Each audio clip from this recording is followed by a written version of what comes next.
Салкар элең ажайып ырый тараткан, салмактуулук сымбаттуулук жарашкан.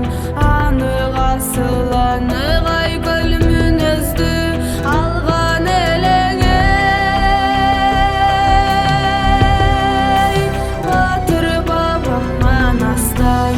Эй Чыңгыз, ой Чыңгыз, эй Чыңгыз, ой Чыңгыз. Эл жеткенде эмгегиңди баштадың, элге жакты сенин ар бир жазганың. Бир тепкичтен бир тепкичке өйдөлөп бүтеледиң адабият асманын. Эй Чыңгыз, ой Чыңгыз.